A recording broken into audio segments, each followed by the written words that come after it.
Over the past 2 weeks, Hermosa Life Tours and Travel, through its community program, conducted a debate competition on wildlife and conservation in secondary schools with the aim of creating wildlife and conservation awareness of 3,000 secondary school students across the country, which was achieved. Inform Rwanda youth on the wildlife conservation agenda.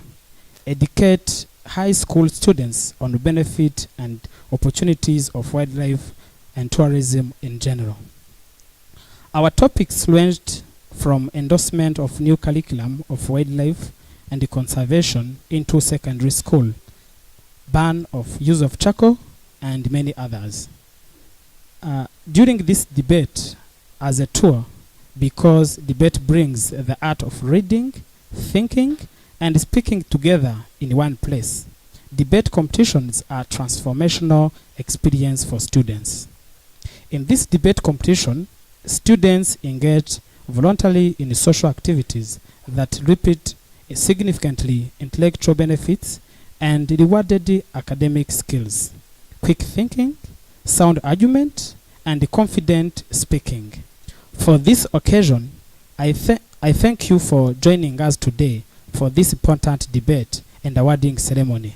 We forward to hearing and take care in consideration recommendations that will come out from the debaters this afternoon. We can go for debate. So, good afternoon, ladies and gentlemen. I go by the names of Ikescu Melissa. I'm the first speaker from the proposition side. With my second speaker, I'm Tony Deborah, and third speaker, I'm Gawi Kariza Kenza, proposing the motion that states that this House supports the endorsement of a new wildlife and conservation curriculum into high school by 2022. I'll start by explaining the keywords. Endorsement is an act of publicly declaring one's approval or support for somebody or something. And curriculum is the subjects that are included in a course of study or taught in a school. And high school, well, is the school for young people between 11 and 18. So this is our case line.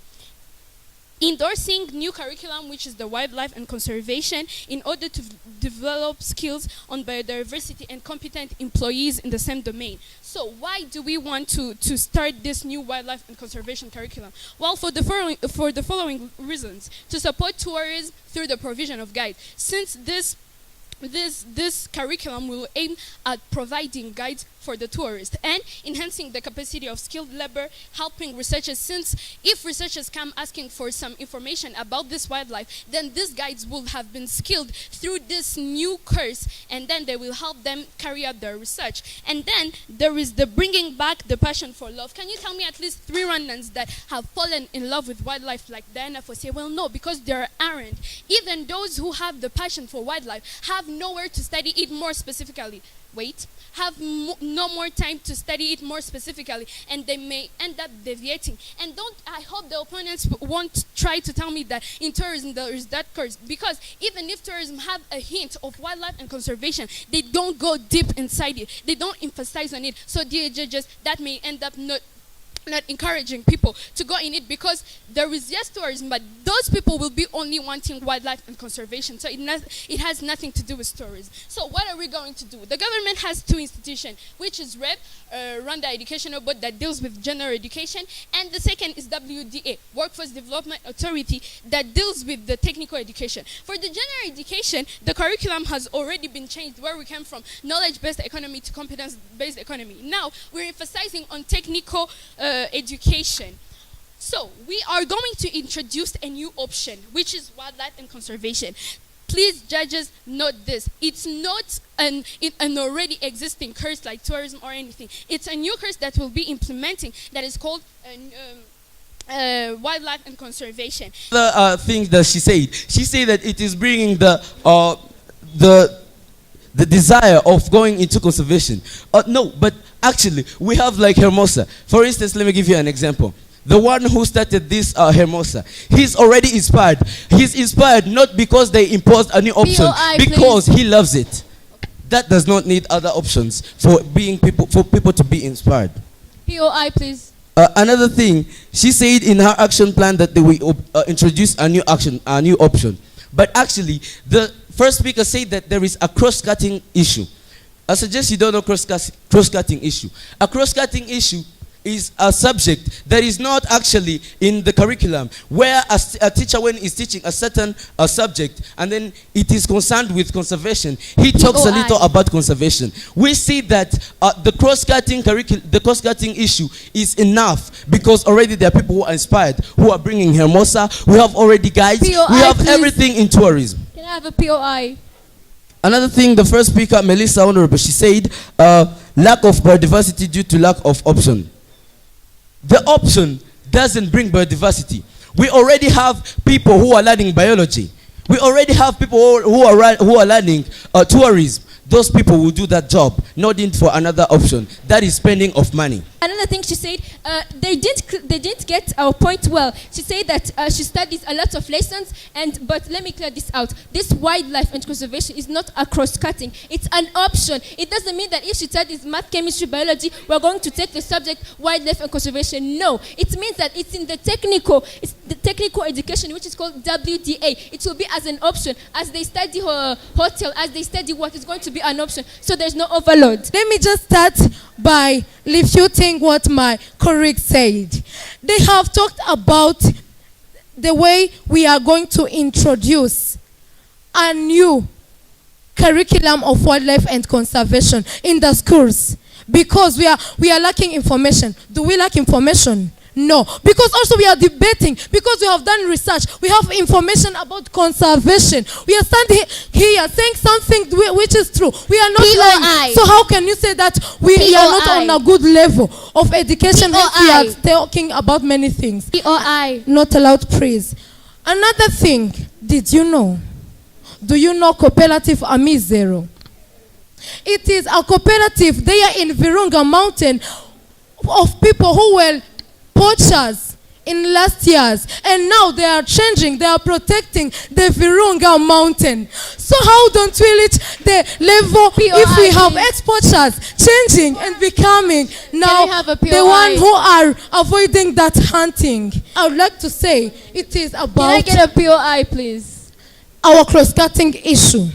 When we are studying biology, we do not study only and say this is the living organism or no. We say this has this effect, we can conserve it in the way like this. That is the study. Don't we have the combination of tourism? Don't we? Please. We have. Thus we are training conservatives.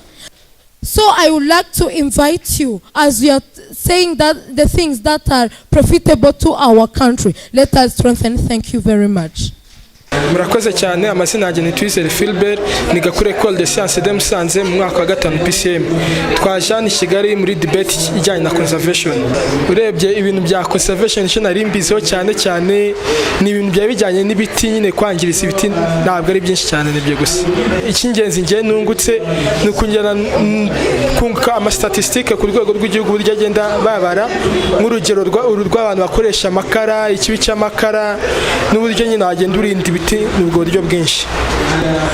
Uruhande rwanyu rw'ishuri ryanyu murahamya yuko atari ngombwa yuko bongeramo andi masomo ajyanye n'ibijyanye no kubungabunga ibidukikije. Uri kubona koko nta kamaro bifite? Ni iyihe mpamvu ubona bitari ngombwa? Murakoze cyane. Impamvu ngiye nemeza ko nta kamaro bifite, kuko urebye mu byo twiga harimo n'amasomo ajyanye no kubungabunga ibidukikije. Noneho wagera no muri WDA ugasanga harimo tourism. Noneho ukibaza niba bishyiramo abanyeshuri ba tourism n'abarimu aho bazajya. Impamvu ngiye nemeza ko uko biri bigomba kuba bimeze utya, ahubwo bakanabishyiramo imbaraga kugira komeza babikomeze. Murakoze. Nitwa Ikirezi Melissa, niga lycée Notre-Dame de Citeaux. Twaje hano muri competition ya debate. Wiga mu mwaka wa kane? Niga mu mwaka wa 4. Urabona ino debate ifite akahe kamaro? Ni iki wavuga yongeye ku bumenyi wari usanzwe ufite ku bijyanye no kubungabunga ibidukikije?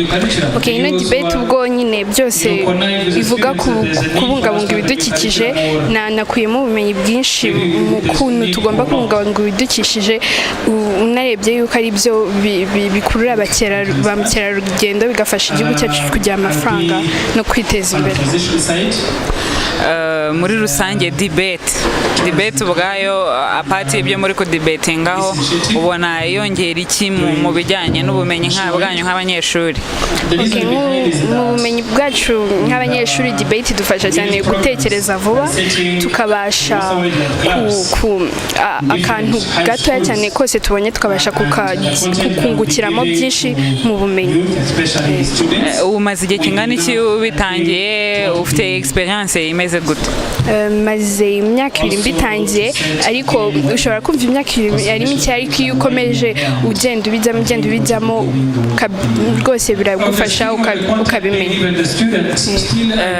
Urabona ufite izi expectations nyuma y'ino debate mumaze kugira ya team yawe, ufite izi expectations? Mbere na mbere expecting ariko turutinde kuko twakoze neza, kandi niyo tutanatsinda ntago twagenda tuvuga yuko nta kintu dufite, kuko twiyunguye byinshi mu bumenyi, kandi ntago birekera aha ngaha. Ubumenyi twakuye muri ino debate tuzanagenda tubikoresha hanze. Bambwiye ko mu bihembo muzahabwa harimo no gutembera mu bice bitandukanye by'u Rwanda. Nahe hantu ufite amatsiko cyane ho kuba wasura? Nkuko nyine nkuko mu gutegura ino debate twagendaga tujya mu makuru menshi cyane y'ukuntu mu birunga hameze ingagi. Nakishimira cyane kujya kureba ingagi mu birunga. Twaretse ntirenganya nkaba ndi managing director wa company bita Hermosa Life Tours and Travel. Tukaba dukora ubukerarugendo hano mu gihugu, mu Rwanda no muri East Africa. Tukaba iki gikorwa turimo cya debate competition on wildlife conservation ari imwe muri gahunda cyangwa mission ikigo cyihaye mu buryo bwo protectinga ibidukikije. By'ukuri nka company y'urubyiruko iyi nababwiye Hermosa Life Tours and Travel igira inyungu zitandukanye mu bukerarugendo, twatekereje ikintu kindi dushobora gukora kugira ngo natwe get back to the community, cyangwa se tugira imbaraga dutanga dushyira urubyiruko mu buryo bwo kubungabunga ibidukikije, dushinga ama clubs tuzayita Hermosa Wildlife Clubs. Ani no mpamvu twashyizeho ino debate competition ku rwego rw'igihugu hano i Kigali, East, West na North no muri South. None ubu ngubu tugeze hano kuri finale, abana aho barimo baravuga ku bintu bitandukanye kujyanye no kubungabunga ibidukikije. Nka company y'ubukerarugendo nkuko nabikubwiye, turubaho ibihembo bitandukanye, ariko ibyinshi bivuze kuba byiganjemo kugera ahantu hashyashya cyangwa se ahantu heza nyaburanga hatanze igihugu cyacu, kugira ngo ubwo barimo muri gahunda yo kubungabunga ibidukikije babashe no kumenya ibyiza nyaburanga dufite mu rwego rw'igihugu.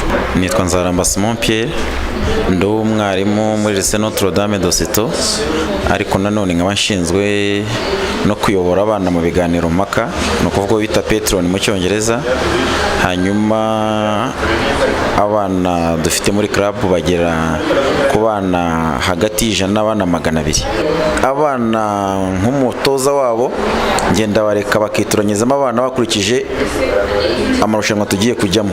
Hano rero nibo bitoranyije, hanyuma ngiye mbafasha mu kwimenyereza nkuko dufite n'andi makipe. Harayakoze kuwa gatandatu ushize, harayakoze ejo bundi kuwa gatatu, hari n'indi zakora kuwa gatandatu. Ayo makipe yose aratandukanye. Ubundi bidukikije cyangwa se icyo twita environment ni mugenzi w'umuntu, kuko umuntu niyabaho adafite environment cyangwa se niyabaho adafite ibidukikije. Ikigaragara nuko isi ya none ibidukikije birimo kugenda byangirika, kandi umuntu wangiza ibidukikije uretse we natuvuge ibyo twakwita catastrophe naturelle cyangwa se impanuka zisanzwe z'isi, natuvuge nk'imitingito n'ibindi, uruhare runini umuntu niwe ufite uruhare mu kubyangiza. Bivuze yuko ikintu kigaragara cy'ingenzi nuko abana iyo bakuze bazi ibidukikije bizabana ngombwa yuko babyitaho.